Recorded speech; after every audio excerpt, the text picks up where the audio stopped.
pulling up my britches.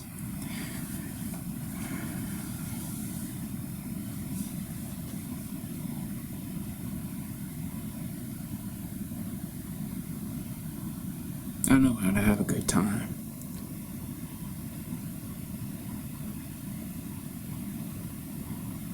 I keep to myself, but I know how. Don't take much.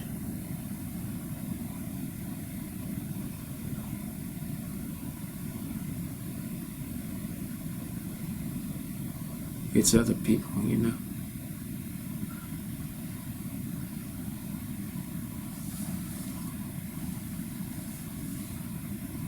You know,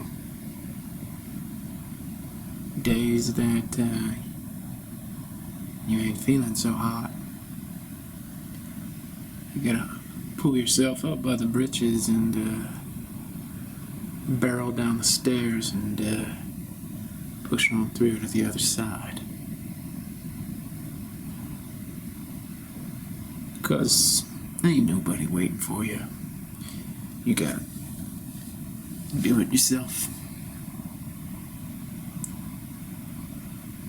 Now, I'm not recommending much. I am recommending a thorough assessment of the situation that you find yourself in. See, a lot of people won't do that. A lot of people won't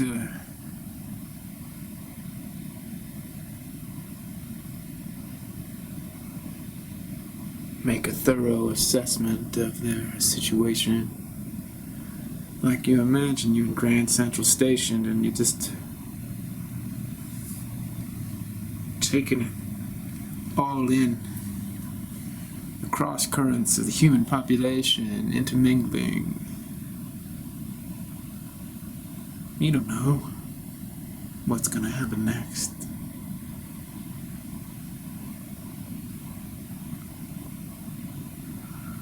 Overlapping realities. The Feynman diagram, you know. All these subjective experiences. Some people are downtrodden, other people, like myself, know how to pull themselves up by the britches. You think I'm being rhetorical? I am advocating anti-fragility, which means when shit hits the fan, you actually improve. You get the sweet spot on the bat and crack it out to the park. And that outfielder doesn't know better, just going like this, you know, and moving backwards, trying to track the ball. Goes up against the back wall, and the ball goes sailing over his head. That outfielder's gonna have to pick himself up by the britches. Anti-fragility, get better as a result.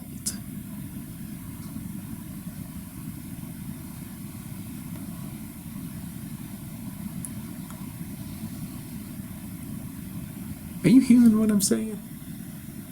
Because if you're not hearing what I'm saying, then why am I talking? You know, I don't like to get up here and just Charlie Brown school teacher kind of thing. Wah, wah, wah, wah, wah, wah. That's not what I do.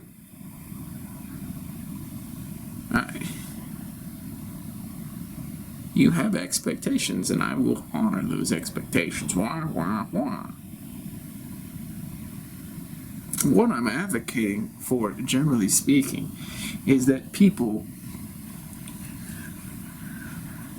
get a thorough assessment of the situation. I'm not seeing enough of a thorough assessment of the situation. And what I do see is some people walking around indifferent and ignorant, like a bunch of ignoramuses.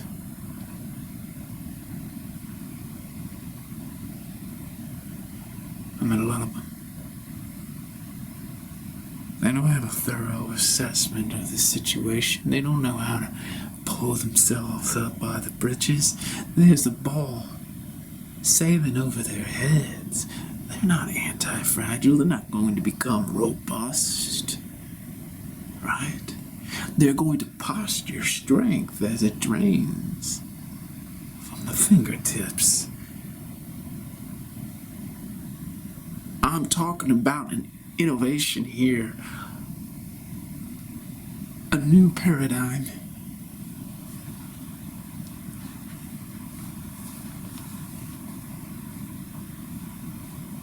When you walk into a place like Grand Central Station and you hold out your hand, and every single person puts a little something, something in the palm. And you use that currency to build your kingdom. You're done with being the pauper. How many people do you know who have that poverty mindset? Who don't even have britches with which to pull themselves up? They can't dream of knocking it over the wall at Wrigley Field, the wall in Boston, otherwise known as the Green Monster. See, when you're up at the plate and the ball is sailing down right into the catcher's mitt, and you clock it in the sweet spot of anti-fragility and it sails,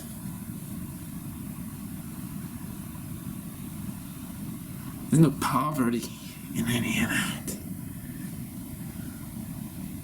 We have to be clear, get our fingers dirty.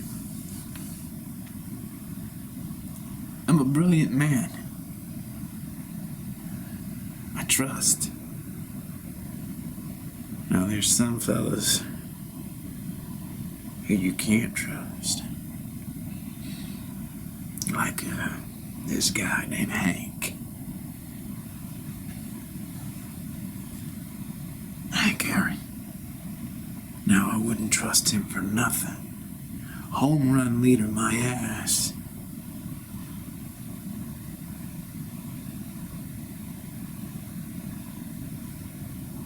You trust all that?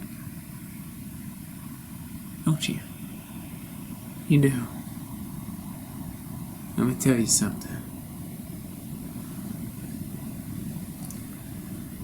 You may think that I'm all over the map. You do, don't you? Yeah, you do.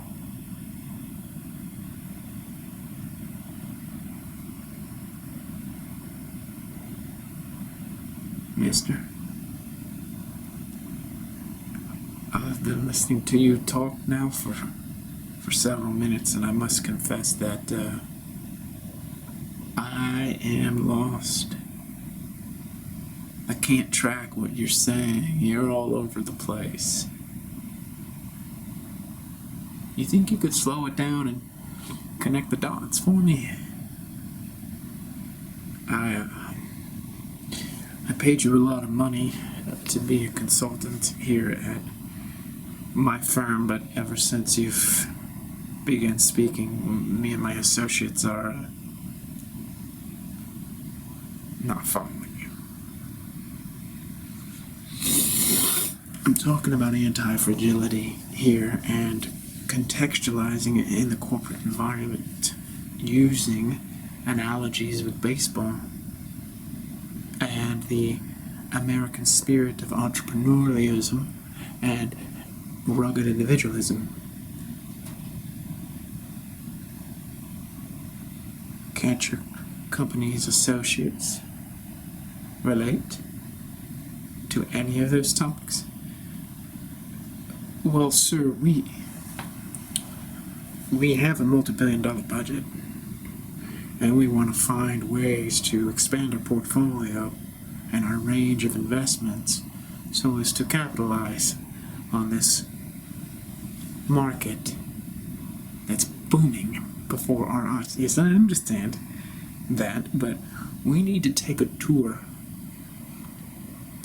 of theoretical terrain first and get a better assessment of the range of possibilities before us. But, sir, we have heard of your prowess as a consultant, and we respect that. What I'm asking on behalf of my colleagues is that you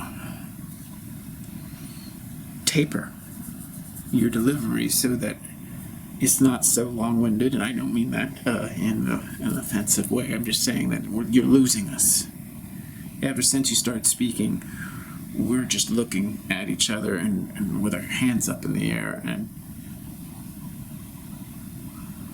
are you some kind of alchemist, like a sorcerer, shaman type, and you're working your mojo on the room, and that's why we're just like spellbound by your nonsense?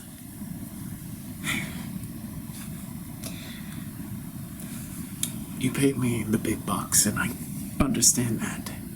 But you need to understand something yourself. That I'm working with your consciousness right now in ways that you do not comprehend. And if you interrupt me again, I'm going to leave, and your company's going to fail. Right now, you are in dire straits. I've seen the books. It's not looking good. I am a journeyman. I'm a contract consultant, but as you know, my reputation precedes me. And I have stellar references, so you need to trust the likes of Warren Buffett if they give me high grades and say that I'm the only one who can save your company, because you're not anti-fragile yet. You can't pull yourself up by the britches, and the balls are sailing over your head, and you're not the ones hitting the home runs. So if you will let me do my job. Sir, I don't mean to interrupt you, but I don't know if you are doing your job. Aren't you supposed to help us see how we can be profitable, and not just profitable, but brilliantly profitable? Yes, but you have to trust me, and you have to sit down and shut up, and maybe give me a coffee while you're at it, because I was in a groove, and I was in my zone. I was reaching that timeless plateau where epiphanies happen.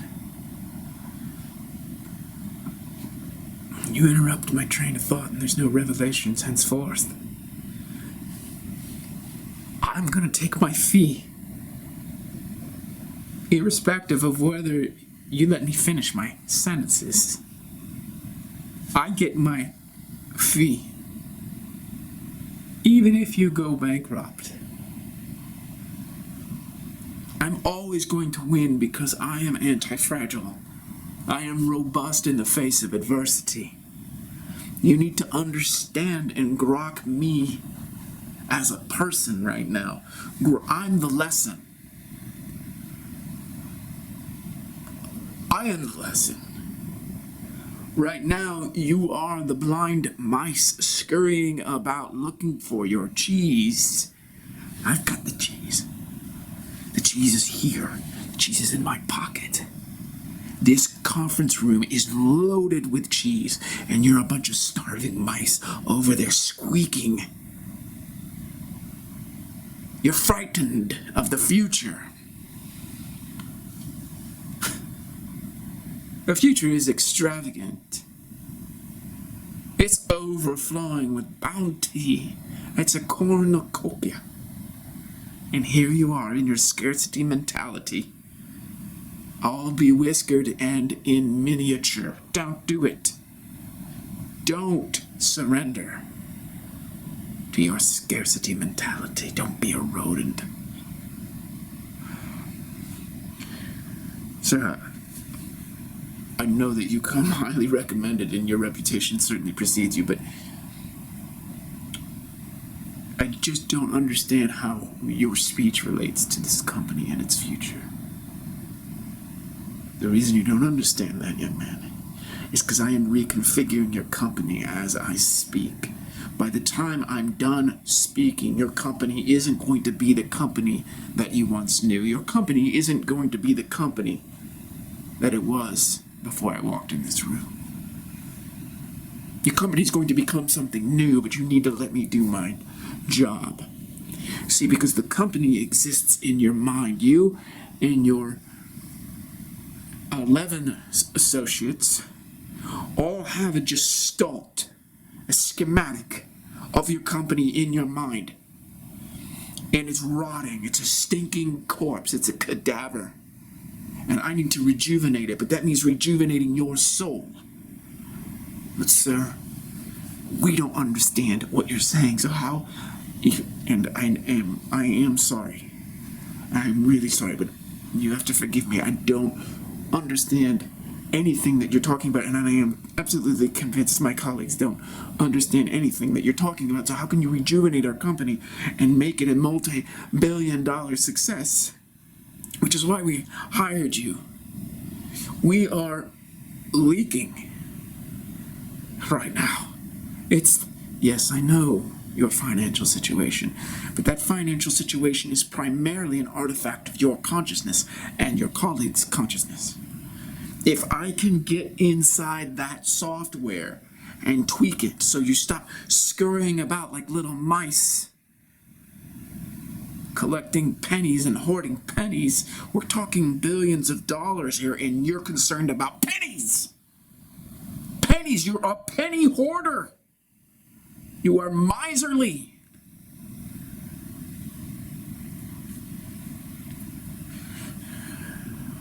You have to think outside of the box. Okay. Well, what can I do to better understand you as you're talking here? See, that's the best question you've asked all day. Thank you. Where are we now? Sir, we're in the conference room. Yes, I know that. But where are we right now? We're in the conference room, sir. You're speaking to the board. Me and my esteemed colleagues. Why do you ask us where we are? We are in your mind right now, young man. That's where we are. And I am cleaning house because it is dusty in here. Cobwebs. Boxes with nothing in it. Do you understand that about yourself? That you're a box with nothing in it? And we need to think outside of the box. Because there is nothing in your box. And that goes for all of you. I'm sure you're very nice people. I'm sure your coffee tastes fantastic. But your minds are dead. And since you hired me, it's my job to make your minds come alive again. And the reason that you don't understand a single word that I'm saying. Why? Why do you not understand a word that I'm saying? Because our minds are dead. That's right, your minds are dead. And so you're not going to be profitable if you're dead. You're simply going to be dead. There's no way that you can survive as a company in this state. And it's not my fault that you don't understand me. I'm speaking clearly. I'm speaking English. I'm lucid. It's just that you lack the capacity to comprehend. And I'm going to take that money, whether you solve your problems or not. But you don't understand that your company is happening in your mind. Okay, can you help? That is a good place for us to start, because I think that's probably the one thing that maybe all of us understand, that all of this corporation is happening in the mind. That is correct. So How do we together get on the same page so that we can save the company?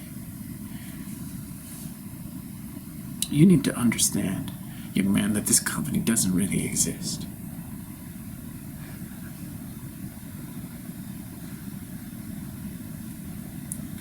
I know it doesn't because I'm trying to convince everybody that it exists.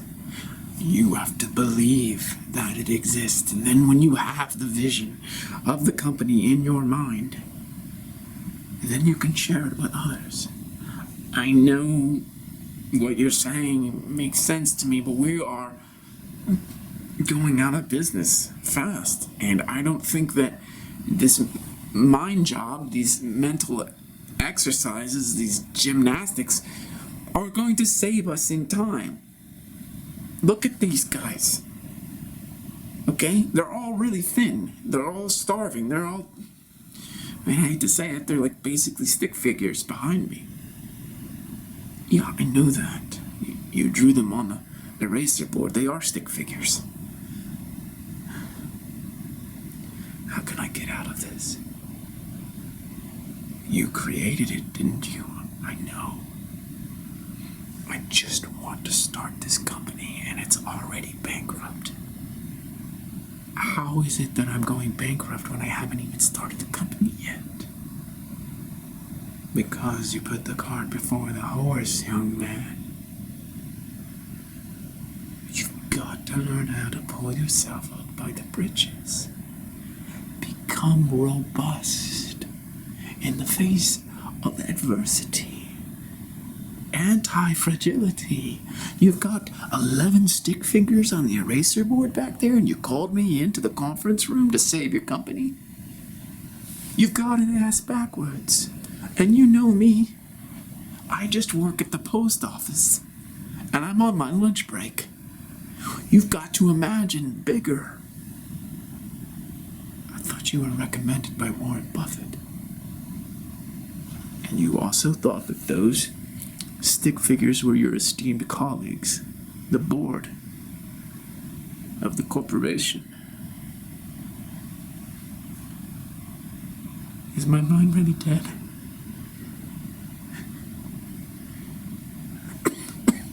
It can't be. Is my mind really dead, sir? Well, I will congratulate you for your inflated sense of purpose and your inflated sense of self.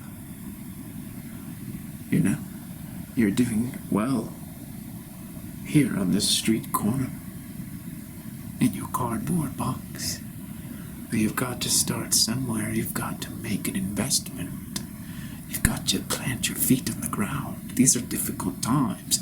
The economy is crashing.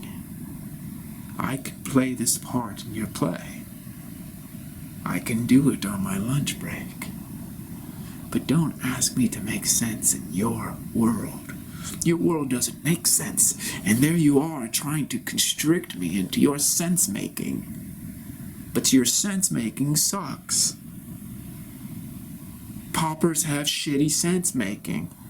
If you want to get out of your cardboard box, if you want to stop panhandling here, in the greatest city in the world, and stop talking to people like me who don't give a shit about you, your mind needs to get alive. Your mind is not alive. My mind is not alive.